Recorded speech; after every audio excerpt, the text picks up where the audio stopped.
At the edge of a quiet village lived a monk who spoke very little. He owned no land, no books, no followers. Yet people traveled far to sit near him. Not because he promised answers, but because people felt lighter in his presence. The monk believed wisdom was not something to be given. It was something people already carried, buried under noise. He sat beneath the same tree every morning. Those who came with urgency left confused. Those who came with patience left changed. And slowly the village learned silence was his first teaching. One day, many villagers gathered around him. Each carried a different problem, yet the same restlessness. A student feared failure. A businessman feared loss. A mother feared the future. A soldier feared his own anger. They all waited for the monk to speak. He remained silent for a long time. Then he said softly, "Wisdom does not enter a noisy mind." That single sentence made people uncomfortable. And discomfort, the monk knew, was the beginning of learning. A young student stepped forward. "I study daily," he said, "yet fear follows me. What if I fail?" The monk picked up an unbaked clay pot. This pot, he said, was once afraid of fire. If it avoided heat, it would remain useless mud. He looked at the student and continued. Failure shapes understanding. Fear only delays it. When learning hurts, it means growth is happening. The student realized he feared pain, not failure. The monk continued calmly. Failure is not the opposite of success. It is the process. When a child falls while walking, we don't call him a failure. We call him learning. But adults insult themselves for the same process. He paused. Wisdom is allowing yourself to be a beginner again. The student bowed, not in respect but in relief. A wealthy businessman spoke next. "I have comfort," he said, "but my mind never rests." The monk asked him to sit. "Think of one thing you still want," he said. The man named it. The monk replied, "Notice how peace left the moment desire entered." "Wanting is endless," he explained. "Fulfillment is, money solves problems, but craving creates them."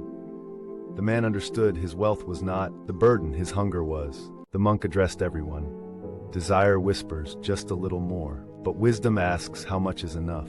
When you don't know enough, nothing satisfies you. When you do, even little feels rich, he smiled gently. Peace comes not from addition, but from subtraction. A soldier stepped forward. "My anger keeps me strong," he said. The monk lit a small fire. Fire gives warmth, but destroys when uncontrolled. Anger gives energy, but no direction. He looked at the soldier closely. Uncontrolled anger burns the one holding it first. The soldier felt tired suddenly. Not weak, just exhausted. Strength, the monk said, is not loud. It does not shout. Strength is restraint. The strongest people are not those who react instantly, but those who pause.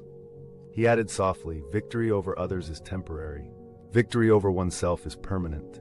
The soldier lowered his head. A mother asked, "I fear losing my children." The monk replied gently, "Fear is love that wants control. Love protects, fear suffocates. When you cling too tightly, you teach fear, not safety." He added, "Everything borrowed must return." The mother cried, not from sadness, but from understanding. Letting go, the monk said, does not mean loving less. It means trusting more. When you accept impermanence, gratitude replaces fear. Attachment says, "This must stay." Wisdom says, "I am thankful it came." A thief stepped forward nervously.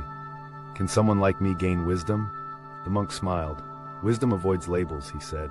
"It visits honesty. When you admit your darkness, light enters naturally. Guilt teaches nothing. Awareness teaches everything." The thief felt hope, not forgiveness, but possibility. "Your past," the monk said, "is a lesson, not a life sentence. Wisdom does not ask where you were. It asks where you are going. Change begins the moment excuses end." Someone asked, "What is happiness?" The monk paused longer. "Happiness," he said, "is not excitement. It is peace without comparison. When you stop measuring your journey against others, your heart becomes quiet." Silence followed. "Comparison," he continued, "is self-disrespect. Different paths, different speeds. Two birds fly differently, yet both reach the sky." "What about time?" someone asked. "Time is not short," the monk replied. "Attention is. When you give attention fully, time expands. Past creates regret. Future creates anxiety. Wisdom lives now. Presence is power. What is success? Sleeping peacefully," the monk answered. "Ego wants applause. Wisdom prefers silence. Speak only if," he said, "your words improve silence. Mistakes prove life. Refusing to learn from them is ignorance. Pain is inevitable. Suffering is resistance. Life removes weakness before giving strength. Trust the process. Death is not the enemy, and unlived life is. I stopped arguing with reality, the monk said. That is peace. Wisdom knows what deserves your energy. The monk stood and left quietly. He gave no answers. He removed confusion. Silence returned. Clarity remained. Wisdom is uncovered, not collected. The monk never returned, but his teachings never left.